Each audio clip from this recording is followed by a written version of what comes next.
ಮುಂದಕ್ಕೆ ಹೊಳೆ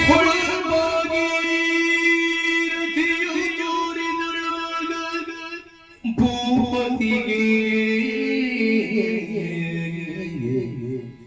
ತೊಳೆದು ಮನುಜರ ಪಾಪವನು ನೆಲೆಗೊಳಿಸಿ ಮುಕ್ತಿಯನಿಯುವ ಜಾಹ್ನವಿಯೇ ಗುಳು ಗುಳು ಧ್ವನಿಯು ರಾಜಿಸಲು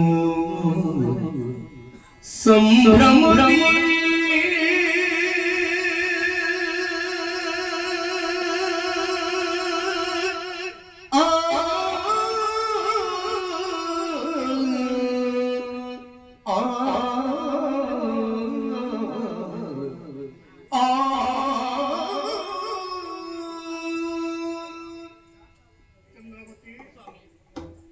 ಹಾಗೆ ಮುಂಬರಿದು ನಾವು ಬರುತ್ತಿರುವಂತಹ ಕಾಲ ಹಲವಾರು ಗಿರಿ ಗುಡ್ಡಗಳನ್ನೆಲ್ಲ ದಾಟಿ ಕಾಡು ಮೇಡುಗಳನ್ನ ಉತ್ತರಿಸಿ ಆದಷ್ಟು ಬೇಗ ಬಂದು ಕಾಶಿ ಕ್ಷೇತ್ರವನ್ನ ಸೇರಬೇಕೆನ್ನುವಂತಹ ಪ್ರಯತ್ನದಿಂದಲೇ ನಾವು ಮುಂಬರುತ್ತದ್ದು. ಬರುತ್ತಲೇ ನಮಗೆ ಕಾಣ ಸಿಕ್ಕಿದ ನದಿ ಅಲ್ವೇ ಗಂಗಾ ನದಿ. ಅದರಲ್ಲಿ ಇಳಿದು ಸ್ನಾನವನ್ನ ಮುಗಿಸಿದ ಹಾಗಾಯಿತು. ಆಮೇಲೆ ವಿಶ್ವನಾಥನ ದೇಗುಲವನ್ನ ಪ್ರವೇಶ ಮಾಡಿ ಆ ದೇವನನ್ನ ನಾವು ಮನಸಾರೆ ಪೂಜಿಸಿದ ಹಾಗಾಯಿತು. ತೀರ್ಥ ಪ್ರಸಾದವನ್ನ ಸ್ವೀಕರಿಸಿ ಏನು ಹೊರಗಡೆಗೆ ಬಂದದ್ದಾಯಿತು.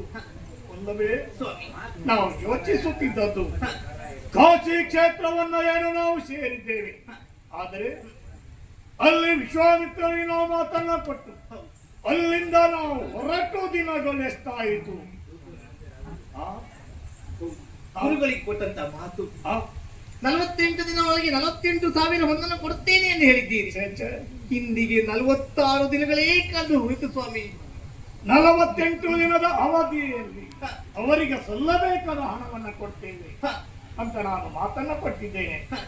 ಆದರೆ ಇವತ್ತಿಗೆ ದಿವಸ ಎಷ್ಟಾಯಿತು? 46 ದಿನಗಳೇ ಕಳೆದು 46 ಕಳೆಯುತ್ತೇನೆ ಸ್ವಾಮಿ. ಇಂದು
Hit